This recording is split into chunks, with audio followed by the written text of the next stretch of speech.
Hello and welcome back to our channel. Today, we're covering a significant escalation in the conflict between Ukraine and Russia.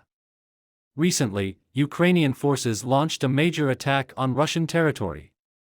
We'll explore the details of this attack, the reactions it has provoked, and what it could mean for the ongoing conflict. Let's dive right in. Recently, Ukraine has launched several significant attacks on Russian territory, marking a notable escalation in the conflict. One of the most prominent operations was the Ukrainian incursion into Russia's Kursk Oblast. Ukrainian forces, reportedly involving over 1,000 troops supported by tanks and armored vehicles, advanced into Russian territory and captured several settlements in the Sudzansky district. This operation prompted Russia to declare a state of emergency in the region and deploy additional forces to counter the advance. Apart from Kursk, Ukrainian forces have also targeted other areas in Russia, including Crimea and Belgorod, through drone and missile strikes. For example, Ukrainian drones attacked an oil depot in Belgorod Oblast and a building in Oryol Oblast earlier in August 2024. These attacks indicate Ukraine's increasing capability and willingness to carry out strikes deep within Russian territory as part of its broader strategy in the ongoing conflict. Russia has reacted strongly to Ukraine's recent attacks, particularly those that targeted Russian territory and critical infrastructure. The Russian government has condemned the Ukrainian actions, labeling them as acts of aggression and terrorism. Russian officials have emphasized that these attacks justify their ongoing military operations in Ukraine, which they claim are necessary for national security and the protection of Russian citizens.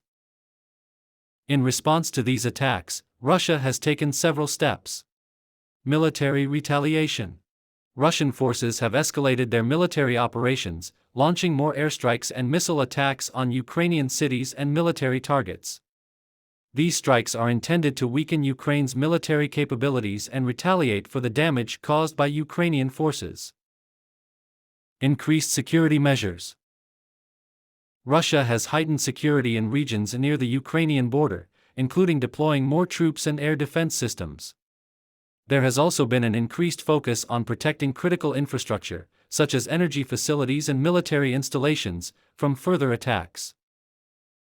Diplomatic pressure. Russia has continued to present its case to the international community, arguing that Ukraine's actions are a provocation that threatens regional stability.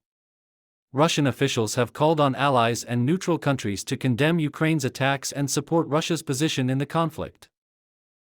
Information warfare. The Russian government has ramped up its propaganda efforts, portraying Ukraine as the aggressor and justifying their military actions as defensive. State media and other platforms are being used to shape public perception and rally domestic support for the war.